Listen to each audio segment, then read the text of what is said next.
Hello, everyone. Hi, Eloise. How are you today? I'm great. How are you? Good. It's uh, Good. it's Sunny?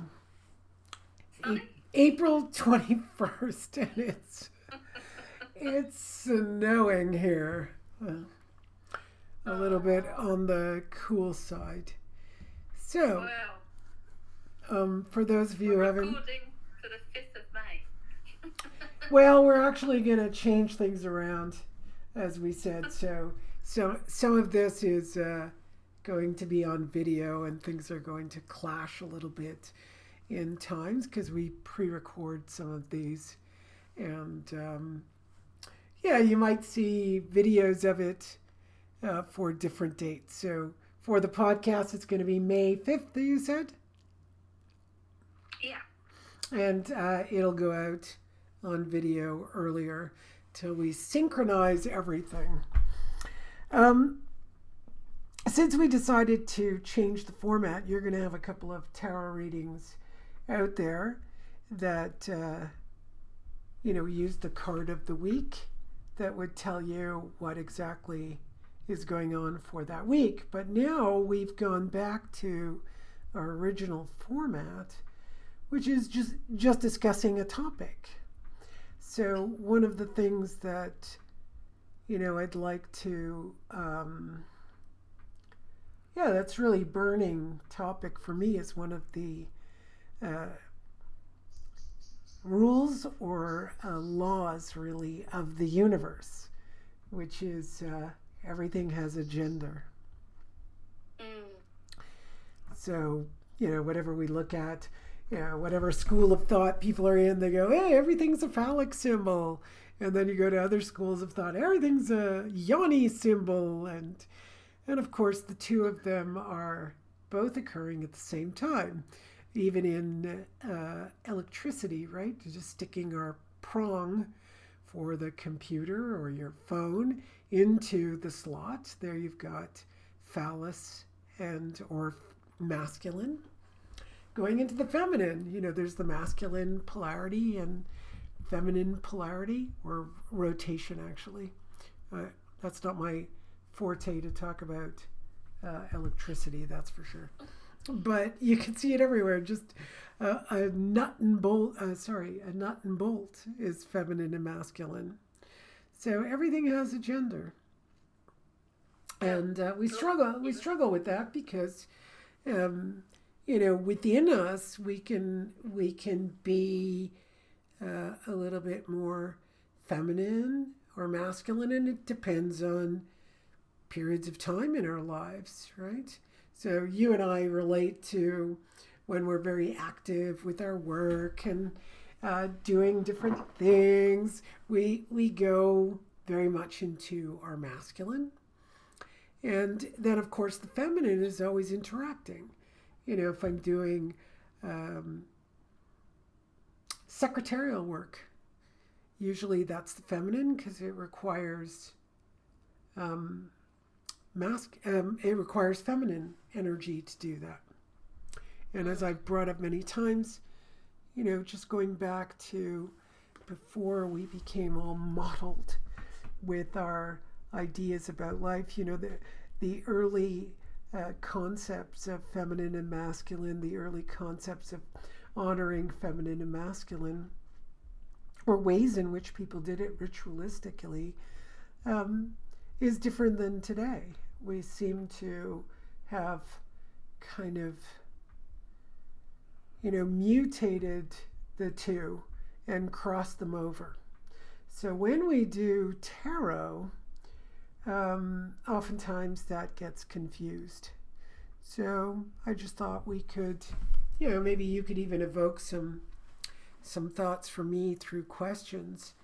But Mm. um, when we're looking at a reading, let's say, and it's got the majority feminine cards, and there's a man in front of us, it may mean there are a lot of women in his life. Sure, it could mean that. But it could also mean he's strongly in his feminine at that point in time, and vice versa. Does that make sense? Yeah.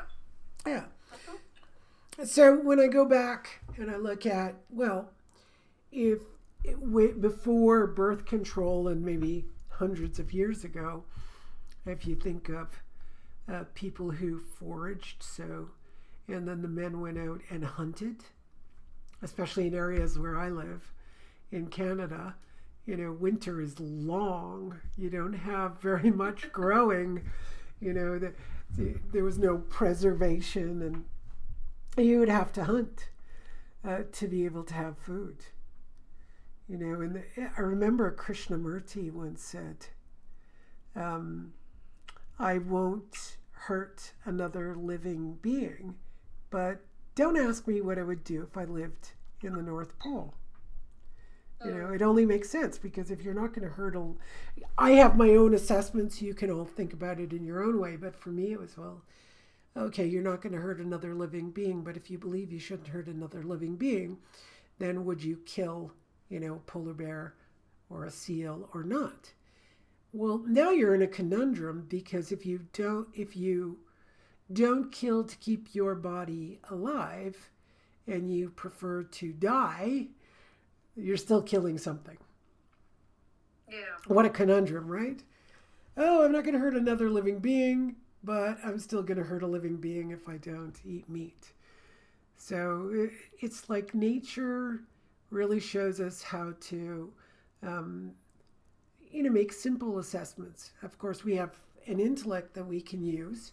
So if we have abundance of fruits and vegetables and all kinds of things, well, yeah, we could prefer not to hurt a living being.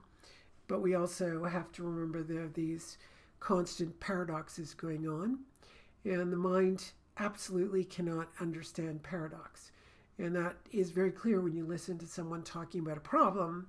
You can hear them making two contradictory statements that both seem true and can be true in different circumstances, but they can't see that they're using one opposite and the other opposite, or the two opposing ideas, to put themselves in a conundrum. So if I'm in the North Pole, I don't want to hurt any living being. So now what do? I'm stuck. Because if I kill another, I've hurt a being. And if I don't eat something and kill another, then I'm going to kill myself. So now I'm stuck. Yeah, that's huge to think about. I thought about that for a decade. It was very convoluting to my mind. I was like, wow, yeah, right. How does the mind deal with it? Well, it deals with it by trying to justify. But ultimately, one is going to die. One is going to die, and you get to choose. And, to me, when it comes to nature, sure, you could give up and you die, okay. But what are you dying for? Because an organism will try to live no matter what. Your body tries to live no matter what. So I'm going against nature via my belief system, so I'm not really, I'm not very natural, I would say. Right? It's like, if we say we're not going to kill anything ever 100%, well then, we're denying nature. And we have these other paradoxes where we think that we know what animals think. And I say we because, I do it in my own way, maybe not in this particular instance, but, justifying why an animal would do something, and yet in the second breath anthropomorphizing them. Yeah. Right? So my favorite story is, I don't know much about cats. We were allergic to furry animals as children, me and my sister. And so we had birds. I still have birds. And,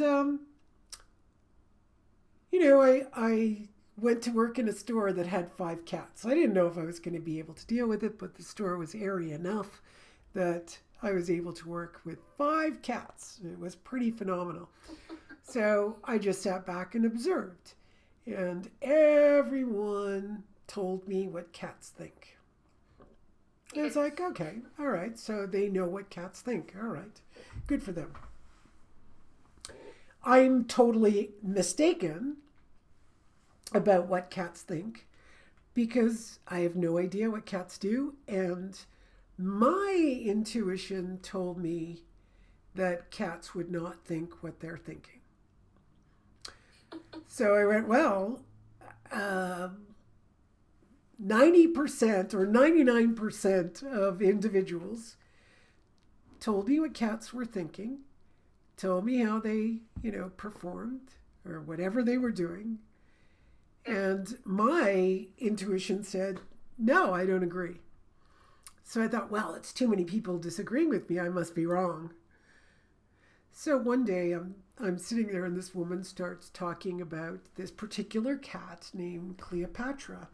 And she's sitting up like Cleopatra, on a pedestal. And the woman says, oh, I know what cats think. And I thought, well, I don't know what cats think. I have no idea what cats think. And I don't even know if they think.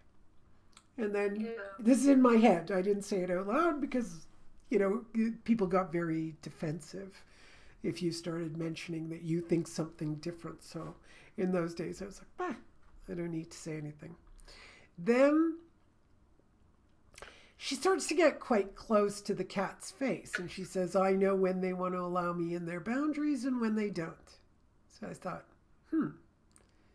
okay, she's getting quite close to that cat. I wouldn't do that. Because if I were the cat, I don't think I'd like it very much. But then I thought, but I know nothing about cats. I always had this little phrase, but I know nothing about cats. And all these people seem to know everything about cats, that cats are part of Wicca. And, I know what they're thinking. I know what they want. I know what they're doing. I know how I can tune in with them.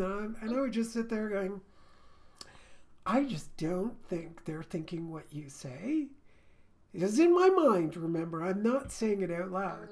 And I just don't agree. I must be wrong. So she's getting closer and she's chattering about how much she can connect with animals and, how well she communicates with cats. And she's getting closer and closer to Cleo's face. Now she's got her face right up in front of Cleo saying, see? I know exactly what cats want. And I went, I'm totally wrong because if I were that cat and I put myself in the cat's position, I would scratch her.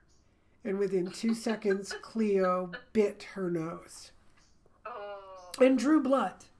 Yeah. And what do you think ensued? Can you guess what ensued, Eloise? She justified it somehow. No, she actually yelled at me. Oh, really? She turns around and says, why didn't you tell me she was going to do this? Why didn't you tell me? And I went, I know nothing about cats. You seem to know everything, so why would I tell you what's going to happen?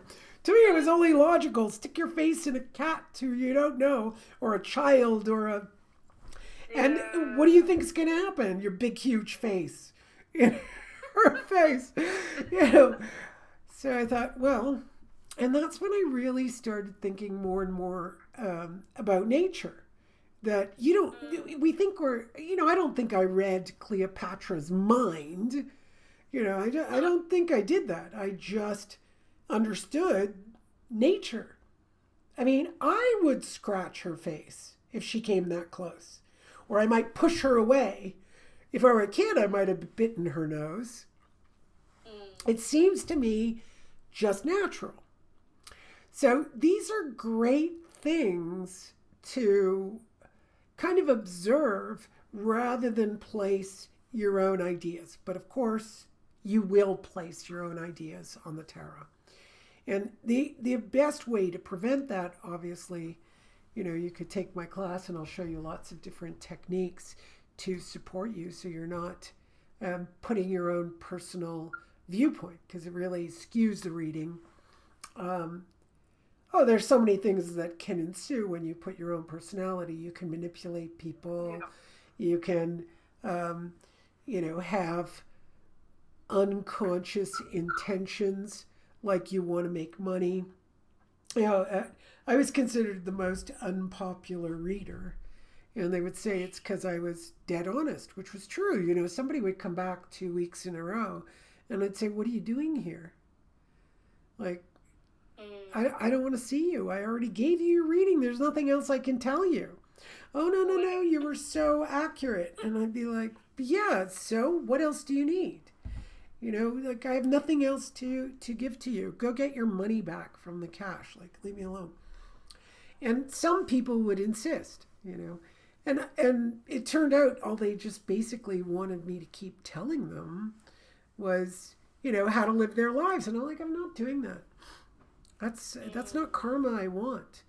So what would happen with people who would come back, I'd become more and more bluntly honest. So they would call me the bluntly honest tarot reader. And most of that was self-preservation, I would say, because I just didn't want that on me. Just go away. I gave you your reading. It's for a year. Nothing's going to change, till you change it. And to change a reading, that's a whole other topic on its own that we could discuss one day. But to change a reading is not easy. It is quite a difficult process. But, of course, it is absolutely possible. It is possible.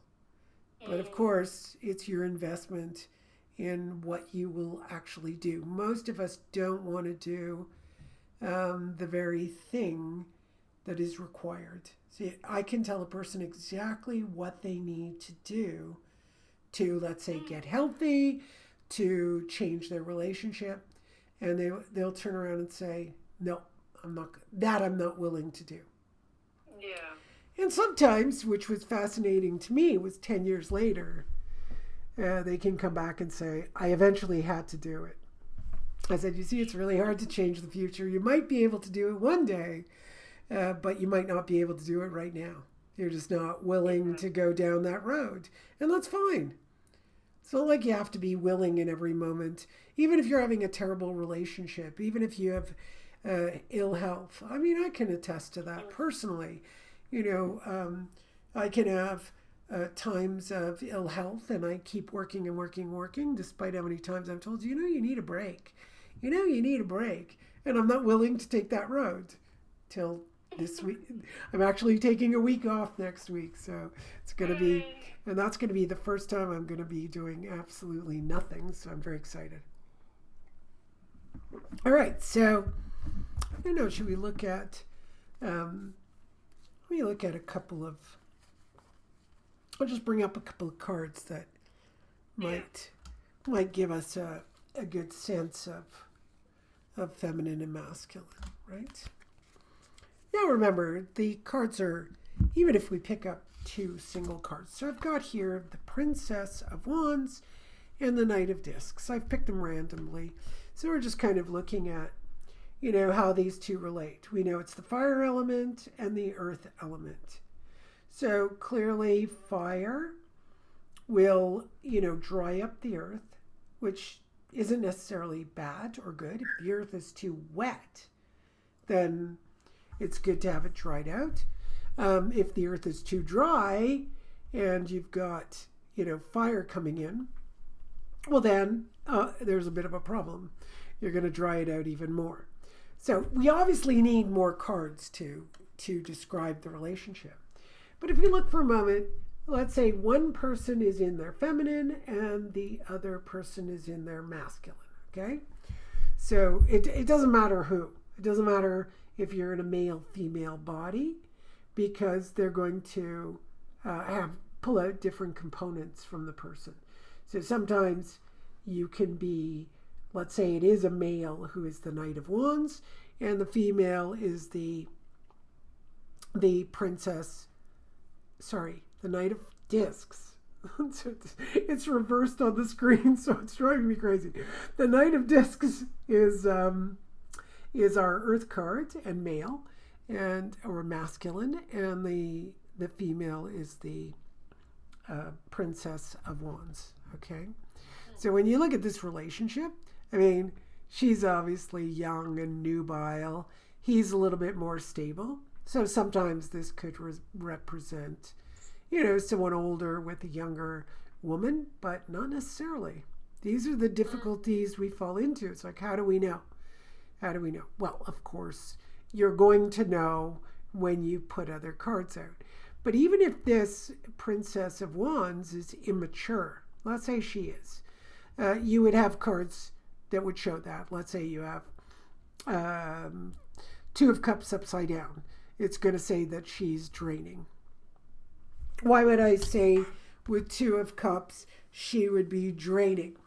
Well, the fire would be drying out the water as well, so it would get too dry.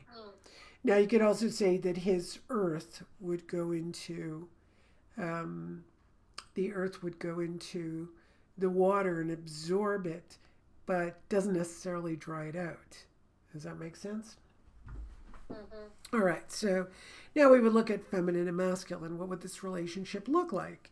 Well, one of the things that would happen is here's this male, nice and grounded. He's financially secure. He's anchored. So he'd always be anchoring her fiery, sort of younger, flitting about energy. And that can be exhausting. Again, you need another card. But just to be a little bit on this maybe intuitive side, or I've described these relationships so often, and it just seems to just turn out so clear for people. So I feel like I've often found sort of an access point to exactly what the card means. And of course, it's a little bit hard to describe just in a single video or podcast.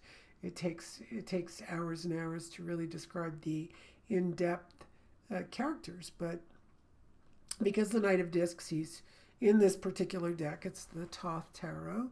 So he's quite stable. His arm is down, the horse is resting. So he's very strongly anchored in the earth. And of course, he could be very attracted by this energetic, fiery, young woman, even young at heart, whether she's not young age-wise. But she would be maybe burning through his cash. So for him, there could be an advantage while he's younger. He could keep up with her, meaning keep up with her spending, keep up with her needs in life. Maybe he could do that. But as they age, it's going to be problematic. You might see a lot of resentment building up. So yeah, it looks all nice and exciting, but she wouldn't be able to anchor him at all. Maybe she wouldn't understand that you got to save for the future, and she'd become resentful that you're not spending all the money on. Yeah, why aren't you giving money? Why are you such a cheapskate? Why are you a hoarder? But he was just anchored. And these are just traditional relationships. These are traditional things that go on. Now, that doesn't mean she doesn't mature and she uses her creativity properly. But if someone is starting to date, let's say a male is starting to date the Princess of Wands.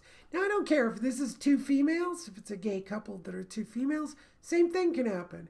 If it's two males, same thing can happen. It doesn't matter the sex of the individual.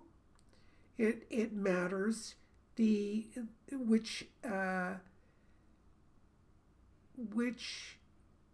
whether they're in the feminine or masculine more.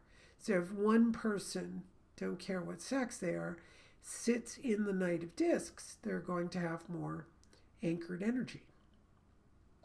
And the other person is going to be fiery and feminine, right? And traditionally feminine, sure, in its healthy state, can be multitasking, but add some fire to multitasking, right? You're going to get her doing more and more and more. And between the two of them, there would be a little bit of practicality, pragmatism that would need to come in. So he could be very pragmatic in anchoring his finances, the house, the bills, what they're going to do, but he may not know how to deal with this fiery person. So, when I'm doing a reading, I look for, well, what would work together? Well, she's attractive and, very sexy, and she stimulates you not only, in bed, but she would stimulate you with her different creative adventures that come up, but that could open up and start becoming a pit. Like, somebody who likes to keep redecorating the house, that could get really expensive. I don't know about you, but you and I have been single for years. We consider, like, our masculine goes, no, you're not redecorating that because it's going to cost this. You'd rather put that to your debt or to your savings, right? Yeah. That conversation goes on in your head. And then when it's just you putting up with things. Yeah, you talk to yourself and think it's totally natural, but when somebody has a lot of money and you're thinking about them or for them, thinking, yeah, but you have so much and you make so much, and you don't have a sense of, well, wait a minute, that's not so good. You can't sit around thinking about other people's money. You need to sit down and have a discussion about money. Right? You need to discuss what you're going to do with it. Where are we planning it to go? Because just assuming someone's a cheapskate. This happened in my family. My grandmother used to complain that my grandfather wasn't giving her things to do things. And I'd look at her and go, yeah, but you travel, you go down to Florida, you've traveled around the world, you've got a car, you've got a home, you've got clothing, you've got all this stuff. Like, what else do you want? And she's like, oh, no, he just holds back. He won't give me the money. I have to ask for the money. I'm like, well, yeah, you have to ask and see whether, this is something you can spend on right now. Is it possible? What can we do? And once he died, she was cheaper than he was.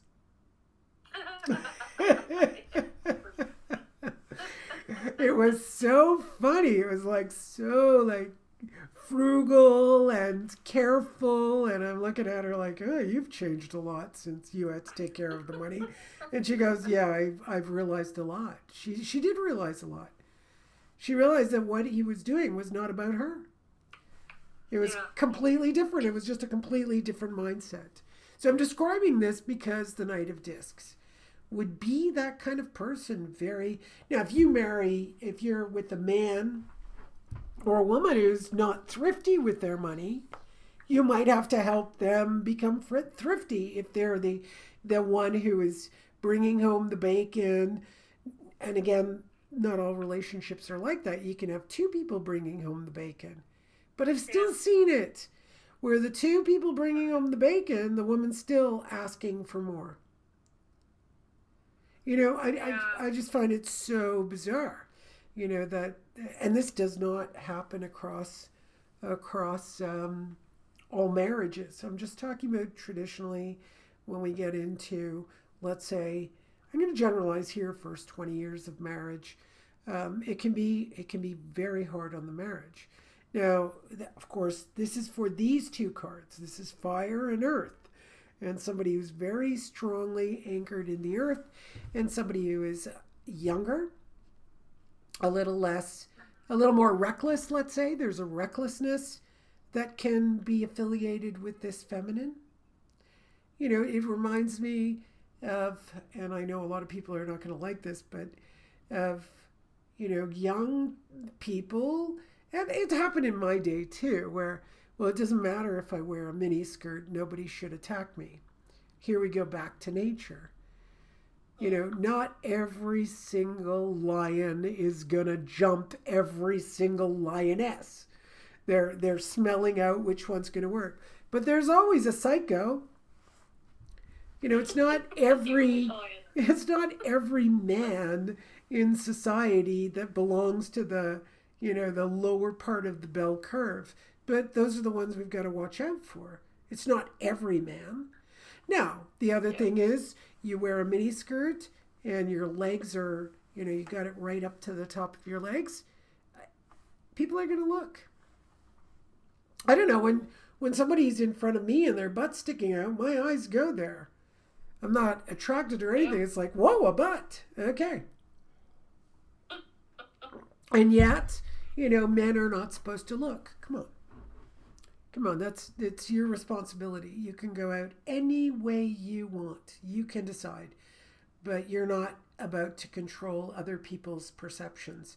You're not going to control where someone looks. Wear a bag over yourself if you want to, avoid people looking at your body. But when you're showing off your body, it always surprises me. Even flirtatiousness. When women flirt and they get I don't know why this guy is talking to me. That would be very much the Princess of Wands, when she goes a bit awry. I don't know why everybody's attracted to me. I don't do anything. Meanwhile, the skirt's right up to here, legs wide open, G-string showing, boobs sticking out. And I don't know why guys are going for me. I'm not trying to draw attention to myself. Okay, maybe I'll believe you that you're not trying to, but how you're dressing is going to draw attention. Right? How you're, there are a lot of women who are very sensual, and they draw attention quite quickly to men. Sensuality, meaning they may not be wearing makeup. They may not be seductive in their dress, but they're so sensual that they're just amazing. They could be wearing jeans and a baggy t-shirt. They could be 50 or 60, and their sensuality oozes, and it is noticeable, right? So that's very different than some sexuality coming out. Sexuality is more masculine, which a lot of, that's the new thing about in the world, right, is to be sexual. Most of the whole Instagram posing is sexual. It's not sensual. I don't know if people know the difference, but, sexual is going to be the very visual, boobs, bum, legs, midriff, very, very sexual photos, right? And even the changes in the body, surgery, usually is sexual in nature. But a sensual woman can, never wear makeup, nothing. They do nothing to their body, meaning adjusting it. And they are so sensual, very, very sensual. And they don't wear seductive clothing but their whole body and energy just moves in a particular way. And I'm always kind of, I admire women who are very sensual. I think you and I, because we've had our years of, work and the kind of work that we do, our sensual is more in our intuition. That's when we go into our feminine. So very different. But some people just have an ability to be supported by the masculine in different ways and have this beautiful sensuality coming out. It's just different energies. I don't think it's a big deal, but different energies. So she would be extremely sensual as well. Extremely sensual, but the knight's going to have to pay for it.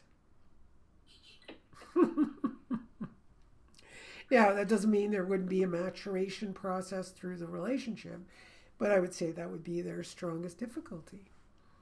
She may never be satisfied. She could jump from one, creative endeavor to another.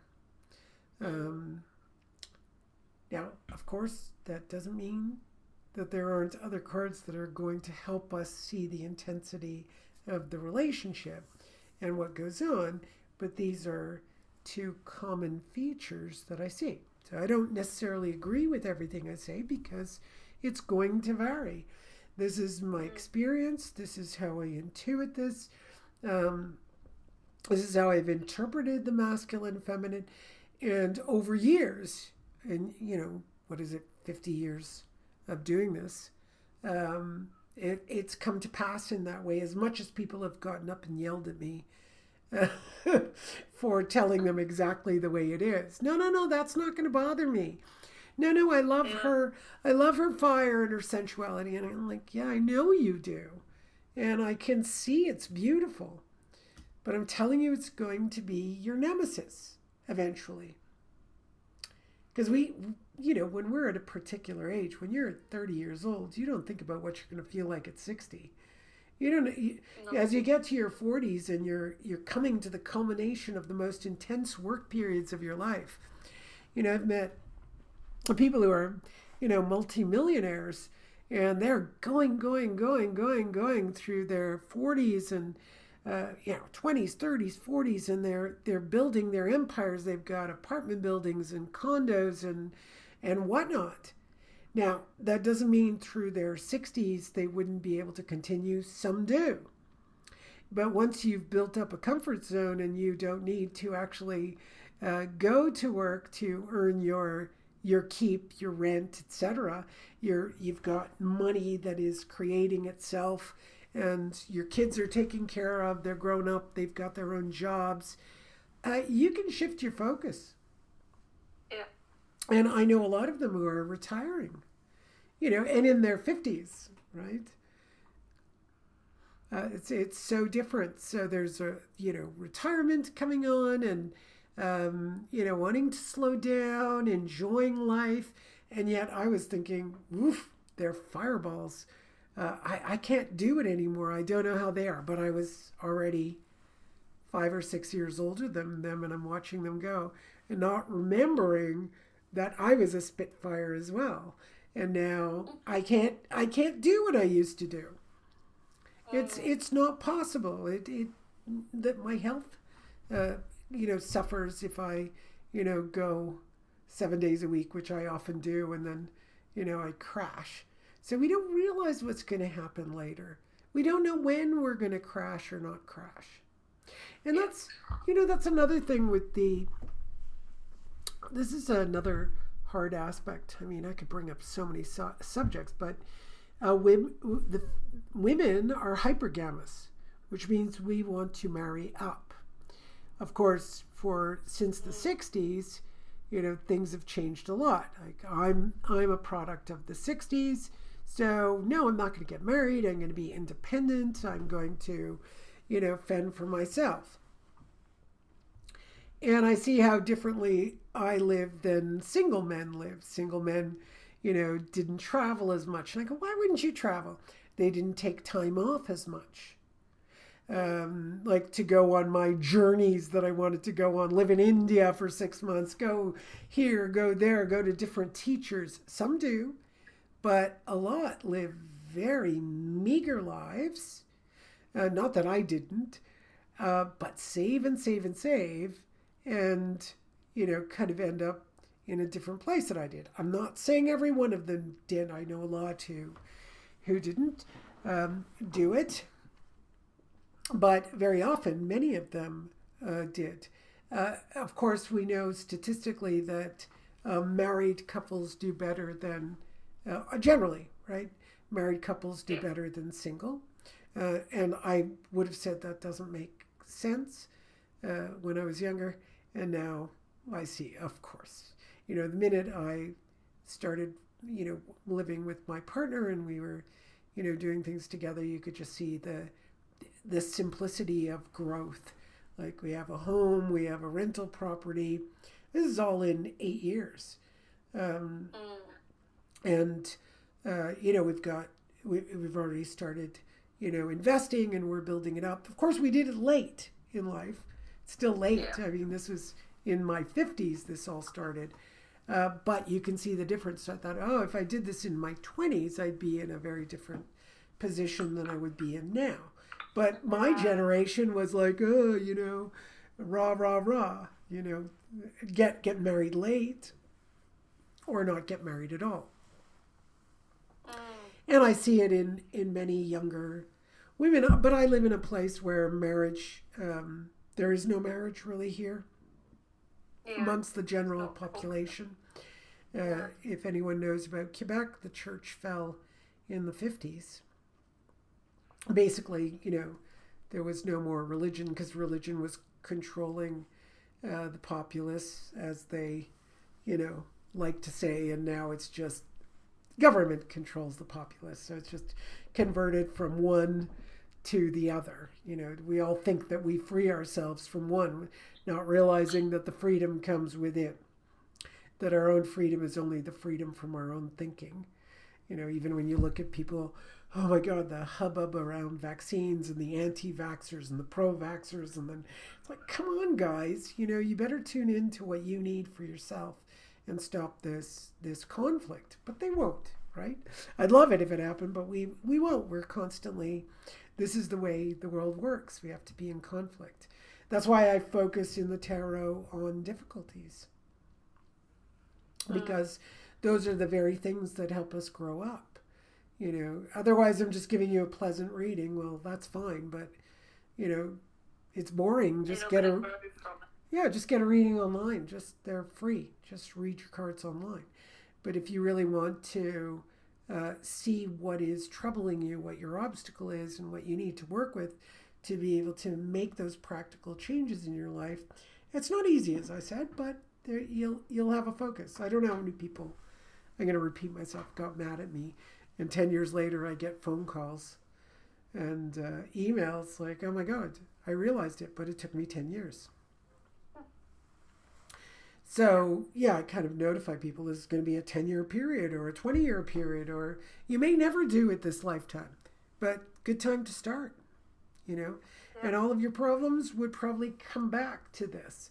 I mean, it's not like you can identify the exact obstacle and exactly what you need to do, but you could give a sense of what the obstacle is. Like, let's say this guy, the Knight of Discs, ends up with someone that's like, oh my God, she never stopped. She's always, she burns me out. Usually those are the words you hear. Like, I'll say, oh, does she burn you out? And they'll go, yes, exactly. That's what I say all the time. You burn me out. You tire me out. I feel spent. So you can notify him, well, that's not going to stop till you decide to say it stops, and see how the relationship pans out. Most people, Eloise and I have done a video on attracting relationships. You can always go and check that out, but I'll give you a little tip. If you are asking for someone to behave the way you want them to behave, or you've met someone and you think they're going to fit into your script, you got another thing coming. What you need to do is say, you can say, this is what I want, but your whole energy dynamic tells, you don't even need to verbalize it, but when you do verbalize it, it helps you see what you don't want. So if I want all these things, and then I meet Joe Blow, and Joe Blow doesn't do it, I'm like, okay, that guy's not for me. Now, usually the exact opposite happens. I made the list of everything I want, and I got Joe Blow. But why isn't he texting me the way I want him to? Why isn't he bringing me flowers the way I want him to? Why isn't he? Well, because he's the wrong guy. You have to say no. Oh no, but I'm so attracted to him. I know he's the one. Well, you're wrong. He's not the one. And to me, I don't need a card reading to do that. It's obvious because you've got a list of complaints. So you get this list of all the things you'd like in a relationship and how a relationship should look. And here comes Joe, and Joe does the exact opposite. Well, he's not the one. You don't need a reader. It's not rocket science. It's so easy. He's not the one. Move on. So every time, for me, all the no doors are leading me to the yes door. So, okay, this guy's not, oh, this guy doesn't have a job. Oh, this guy, he works sort of, he's 9 to 5, or there's nothing wrong with that, but it's not what I want. I don't want a 9 to 5er. I don't know what I would do with a 9 to 5er. They would work 9 to 5, 5 days a week, and I don't know what I would do with that. Like, nothing would fit. I'm not a 9 to 5er. I work late. I'm not going to have dinner on the table. I work 7 days a week. I need somebody who's going to, work at in the same way, right? Yeah. And that's what I got. Somebody who's a 9 to 5er. There's the 90-10 rule. Someone who 10% of the people do 90% of the work, and 90% of the people do 10%. I could never be married to someone who's 90% who only does 10%. I couldn't. We'd be fighting all the time. Like I'd be hearing, oh, you don't want to spend money, and can I have some money to go to the corner store to buy this or that? I have actually a friend that happened to. She's one of the 10% who does 90% of the work, and she married somebody who is part of the 90% who does 10%. It was inevitable. It was going to fail. And she couldn't do it. She was divorced within 6 months of the marriage. Wow, yeah. We actually laid bets. We actually laid bets on how long. It's terrible, but how long the marriage would last. They were just the odd couple, And it doesn't mean you wouldn't have an odd couple. Like when I look at, the Joy of Cooking lady. What was her name? There's a film. Cooking. I don't know. Joy of Cooking. She's so famous. Anyway, she's really kind of tall and kind of fat, and her husband was, a little shorter and skinny, and they loved each other a lot. Supposedly, I watched the film, and I was like, oh, look at that odd couple. But they worked out. They worked out really nicely. They had a good marriage. They loved each other. So many ways in which we can look at on the surface that something works, but when someone starts saying, I'm like this and he's like that, and it doesn't match up at all. I mean, it doesn't mean you have to have the exact same interest, not a superficial kind of thing, but really looking at where your essence comes from. So if I'm the kind of person who's going to do 90% of the work, and I'm with somebody who's going to do 10%, this could be grating on the nerves. I mean, definitely I wouldn't want to live in the same house. I wouldn't want to... You live in your house, I live in mine, we'll visit each other. Otherwise, you're going to get on my nerves. Yeah. Running around doing the gardening, taking out the garbage, cooking, cleaning, working, making all the money, doing all the repairs, calling all the repairmen, doing all of that, and he's not doing anything? That's... And in your 20s, you can think it does work. In your 20s, you can. That's the thing. And I think in your 20s, you just pick someone almost. Maybe when them a little bit more than when you get older. I don't know. Maybe when I was in my 20s, I picked 2 nice guys. I still like them. I still think they're nice. We had a few differences that I couldn't really be with, and those were kind of the line that cut the relationship off. But apart from that, I like them. They turned out okay. They turned out to be decent husbands and decent providers, and still I would look and go, oh, I'm glad I'm not married to them, but not that they are in any way bad. Just we have differences. That's all. So that's a very strong thing. That also is good to look at. If you really know what you want, and if something comes up that you can't handle in a relationship, it could be you, right? So that's really important to know. Like, if I'm going into a relationship and it's all about me, the problem I see in the other, I need to regulate that, because the other could be just fine. It could be all about me. Let's say I'm the girl who wants the guy to spend all his money. I don't want to go to work. I want you to give me whatever I need. I'm going to raise your kids. I am woman. Hear me roar. You should do all these things for me. And when I want to go to work, or if we get divorced, you're going to give me, more than everything, because I spent all these times raising your children. That's a problem. That's a problem. Of course, there's a reality of the situation, which is you're building a life together.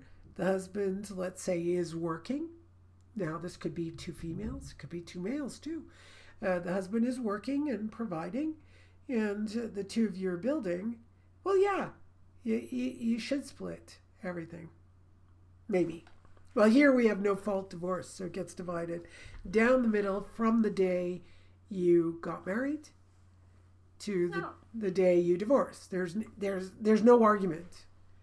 Like you don't really go to court for anything. It's just no, there's no prenup. It's just let's say you get married April 21st, 2021. Whatever assets you come into the marriage with, and everything you build up, whatever assets you come into the marriage with are yours. They're yours. Okay. They can't touch it. Nobody can touch your assets before the marriage. But from that day to the day you divorce, every asset acquired is split. Yeah. So if I own the house before I get married, if I own it, it stays in my name. Yeah. If we buy a new property together, then it's together. Yeah. Whereas we have random arguments about everything. I had a boyfriend who I didn't ask to move in with me. He just moved in temporarily and then stayed. I couldn't get rid of him. And then when he finally did move out, he was like, I own half the house. I was like, what? No, you don't, mate. Well, that is scary, right? That's one of the things, where you always watch for if you're living with someone, will it become common law? Because if it does, then they take half, right? Yeah. Here we don't have, if you don't have kids together, you can't divide anything.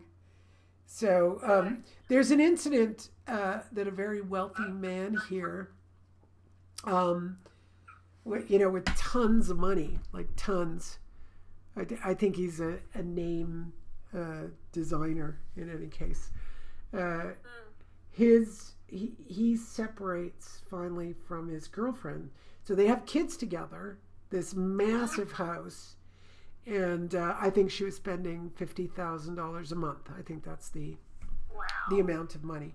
So she actually takes him to court, which you can do. You can obviously sue someone. And precedent was set. And she said to this woman, you cannot take $50,000 a month.